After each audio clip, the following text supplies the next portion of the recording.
Broadcasting live from atop the Rocky Mountains, the crossroads of the West. You are listening to the Liberty Roundtable Radio Talk Show. The main question for both episodes of the broadcast today, they say inflation's cooling. Why are prices so high? Because we have had inflation for our whole lives. Because you have many more bills than you've ever had before, and every time you turn around, new bills come up to pay, to be responsible for. Because your taxes are through the roof. I can keep going, but last episode should suffice. It's way different than it used to be. We're based on an asset-based economy in the past, in our founding, but now we're based on a debt-based economy. It's a tragedy, folks. And we'll never get out of debt at the current rate. Solar, they say, is the answer. It tops coal. But then when you dig into the reality, it's not true. It just surpassed it for 1 month, the sunniest month around, if you will. And it's really, solar's only 9% of Americans' power. And that's including every rooftop already on the planet.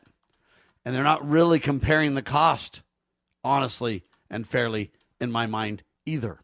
So we broke that all down and we said, hey, there's more dependence on electricity than ever before.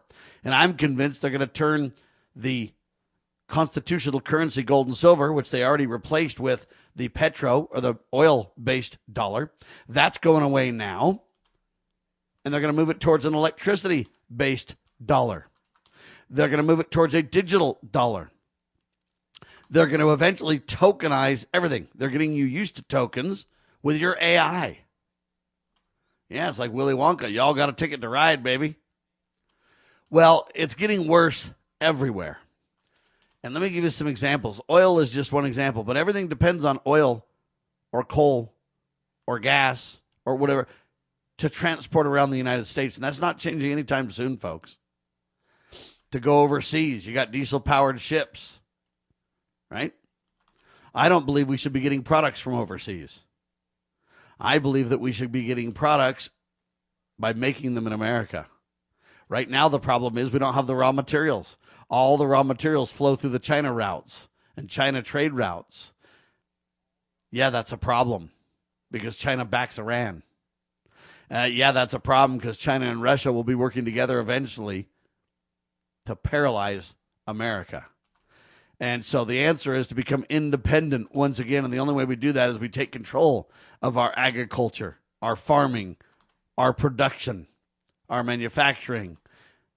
But that's going to be a long road to hoe. We've been outsourcing it and, transferring it overseas for nigh on to 50 years. Even when Ross Perot talked about it in the early 90s. That was what, 30 years ago? Wow. So it's getting worse. Well, let me toss a couple of tidbits into the mix to even add more insult to injury. And I don't mean to be negative because there are solutions. There are answers. And I just told you one of them. America needs to get control of its agriculture, its farming, and its manufacturing once again. Service jobs are great and you need them. But if you don't have manufacturing as a core, or you don't have agriculture as a core, you'll end up hungry. That's right. You'll end up hungry because you don't have any farming and agriculture.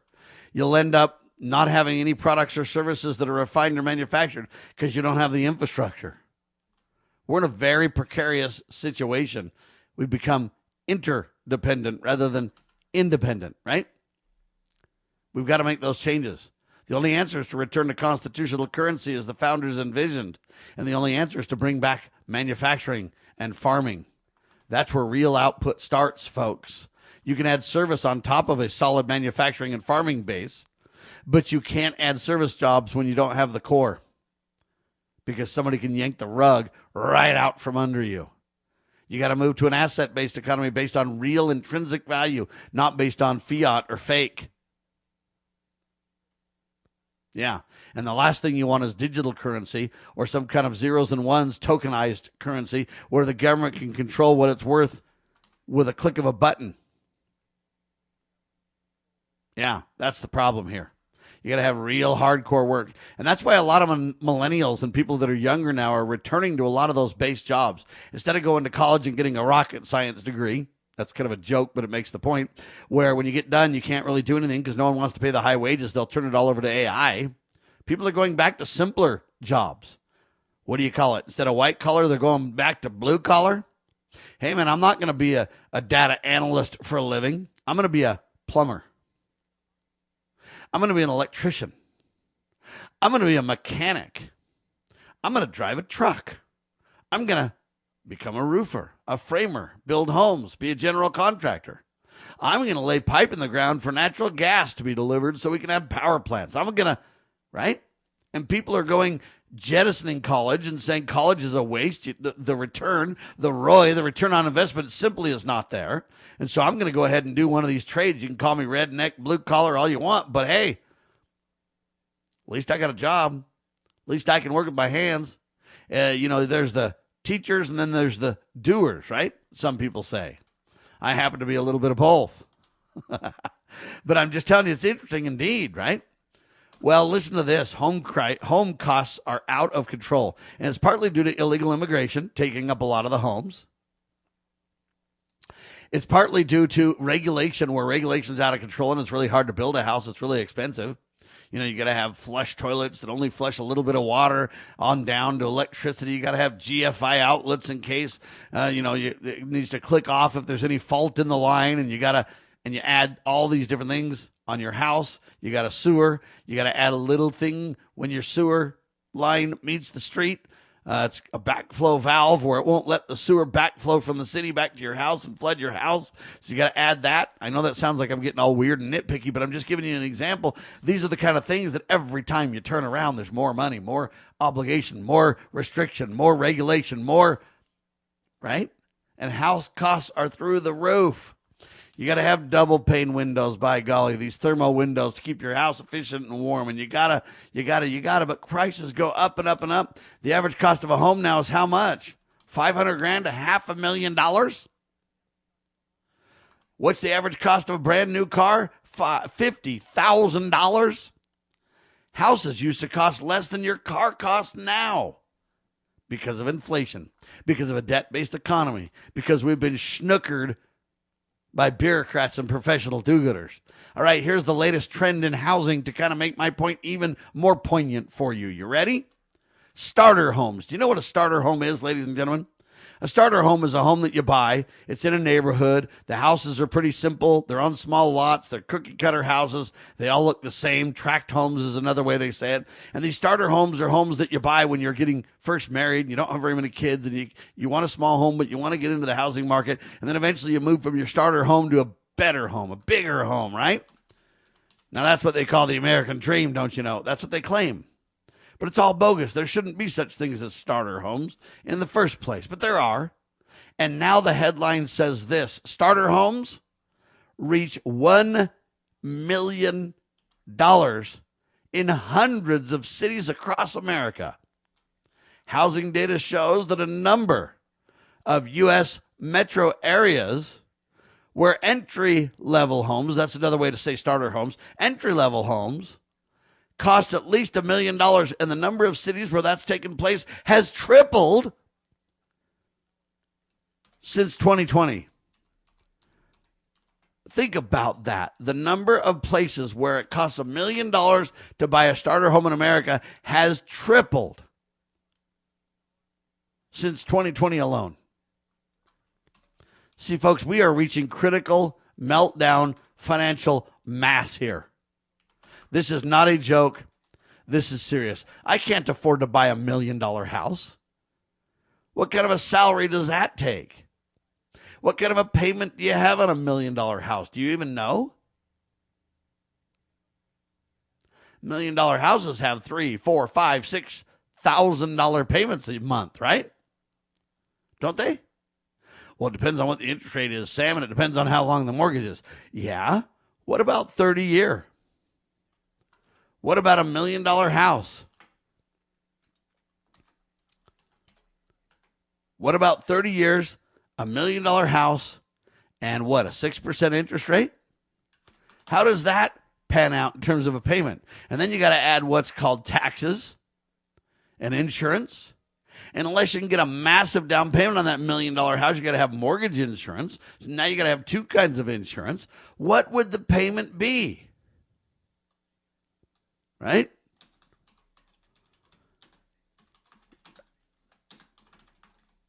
Six interest, 30 years. So 6% interest, 30 years, $1 million house, mortgage insurance,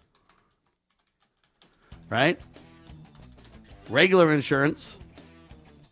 It's called homeowners insurance, right? Taxes. What else? Okay. What is the cost going to be with everything included on $1 million house right now? I'll tell you in seconds. This is the one and only Liberty Roundtable Live.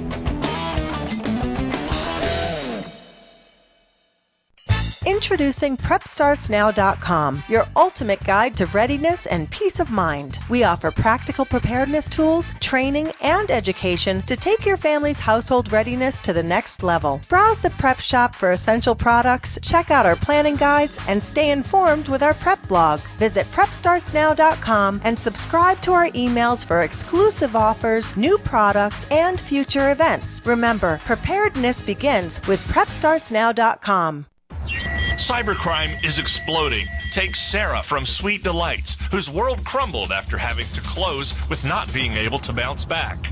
Small businesses are prime targets, but the right strategies can keep yours safe. Jay Hill, CEO of Network Providers, has co-authored The Cyber Playbook Simplifies Cybersecurity for Business Owners with Strategies to avoid costly breaches and fines. Build a strong cyber attack response. Secure your business with key protections. Cyber threats aren't slowing down, but you can stay ahead. Protect your business. Ensure its security for tomorrow. Get the Cyber Playbook today at networkprovidersinc.com/cyber-playbook or call 385-446-5500 now.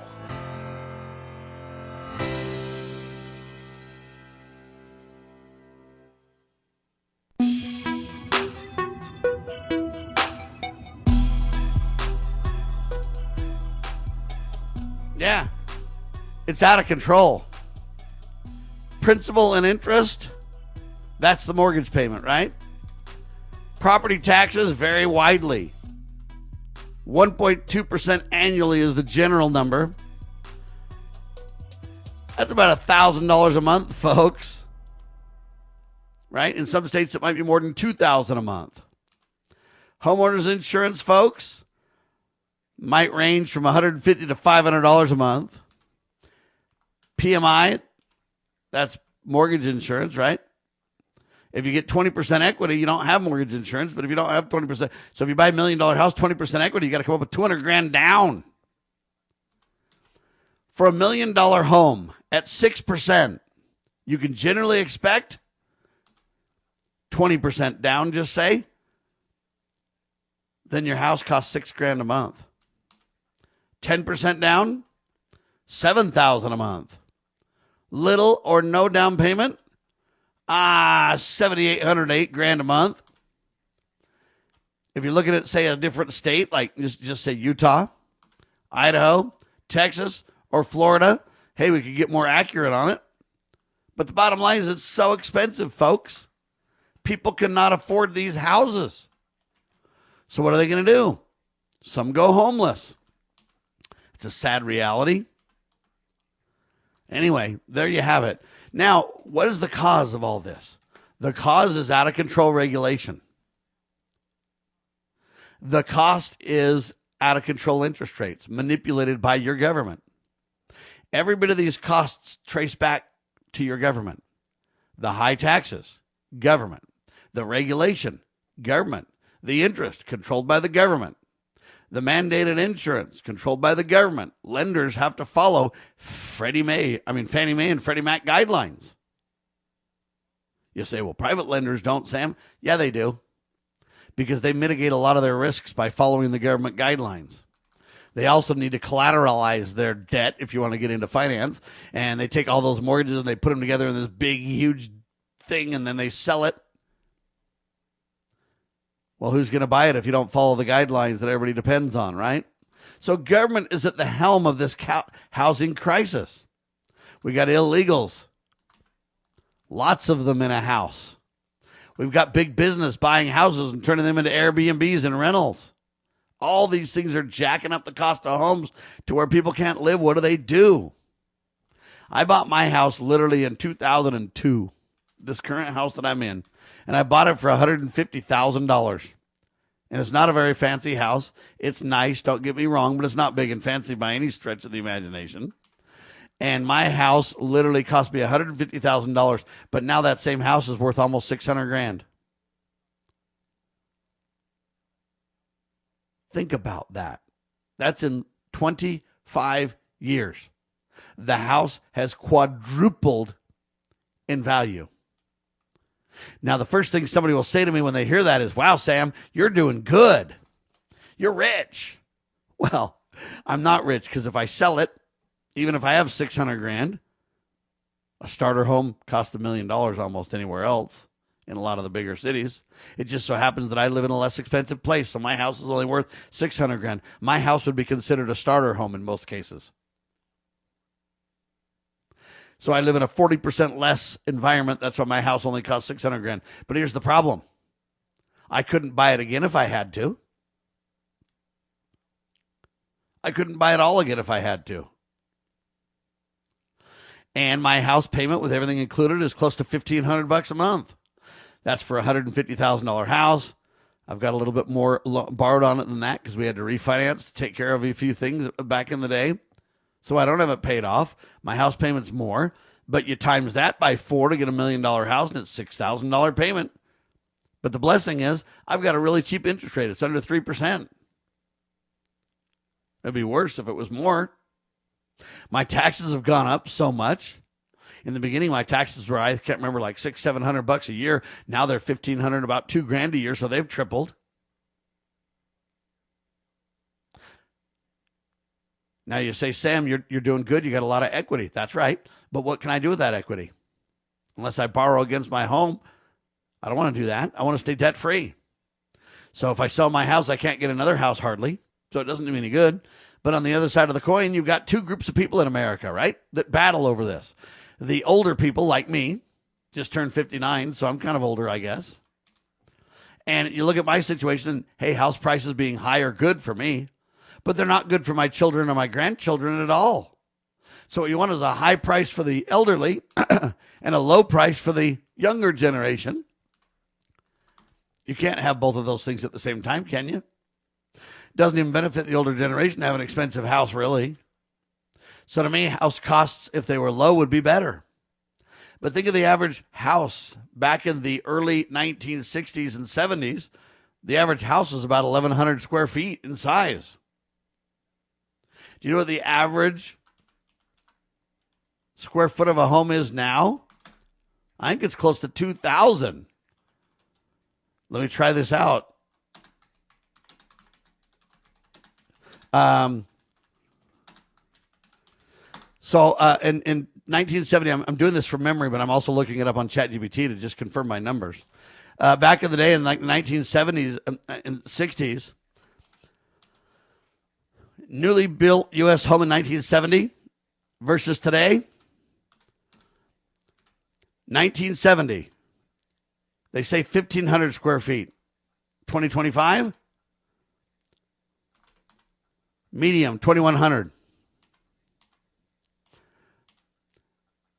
The difference is a lot.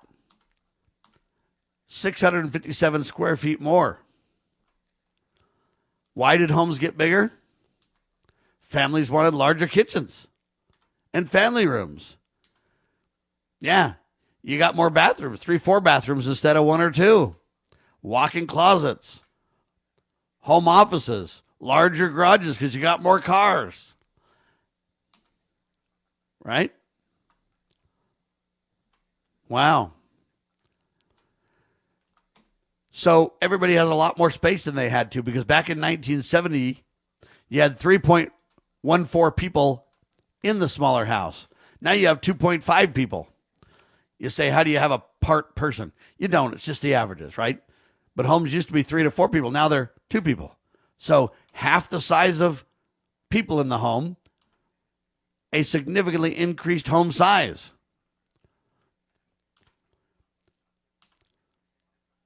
Now in 2014-15, homes were even bigger. So they've kind of decreased in size. They used to be 2,700 square feet on the average in 2013, 14, 15 range. But now due to affordability, houses are getting smaller. But they're still massive. And if you go back before 1970, it was even smaller. You go to the 40s and 50s houses, and they're more like, I guess, 1,100, 1,200 square feet. And they even had more people in them. So what we're getting is less people in larger houses. Well, no wonder. And now houses reach $1 million. I submit to you that government is the cause of most of this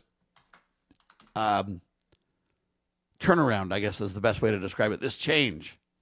This unaffordable change we're experiencing. Let me give you an example of what the government's guilty of today to make the point. Ready? GAO. Do you know what that is? The Government Accountability Office, right? GAO. According to the GAO, Washington, D.C. can't even tell if it's paying people that is already flagged as ineligible.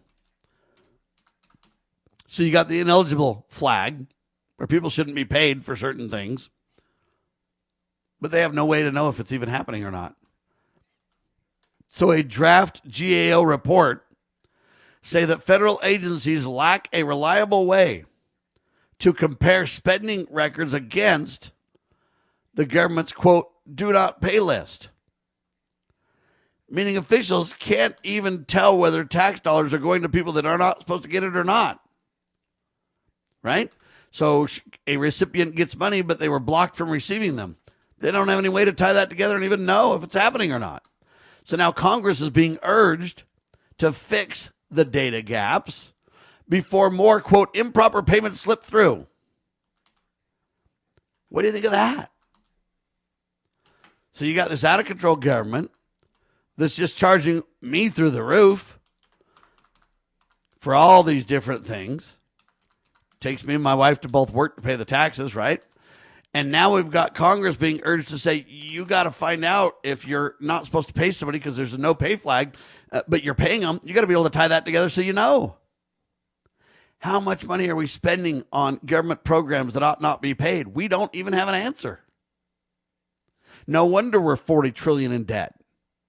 And no wonder there's no desire for Congress to put any stop gaps in place or prevention measures in place for this, right? They don't care. They go into Congress, many of them not very wealthy, come out rich. Look at Ocasio-Cortez, AOC, for example. She went in as a bartender. Now she's thinking about possibly being the presidential candidate for the Democratic Party in 2028. You think she's hurting for cash, baby? I don't think so. Only in America, bartender to president in a few short years, while you and I get beat by inflation, beat by increased costs, taxes at every turn, because no one's in charge of the hen house, folks. The foxes are killing chickens, and you and I can't do a thing about it. We just sit on the sidelines and wonder how we're going to even have a roof over our heads, wonder how we're going to have food in our bellies. The answer is we, the people, better take charge, and we better do it quick. God's in charge of our freedoms, not government. That's the first brilliance the founders brought to the table. Then they also said, you people are sovereign under God Almighty with inalienable rights. We need to use those rights to delegate them to government, but only under the proper authority. When they violate that authority, we need to be like Donald Trump and say, you're fired, and get somebody else who will do the job properly. We can make a difference, returning to honest constitutional currency, gold and silver, getting rid of inflation, getting rid of taxes for unnecessary government. That's where it all starts, and you and I have the ultimate responsibility in that regard. God, family, and country is where it's at, folks, as we promote private property, the fundamental core to happiness. God save our constitutional republic.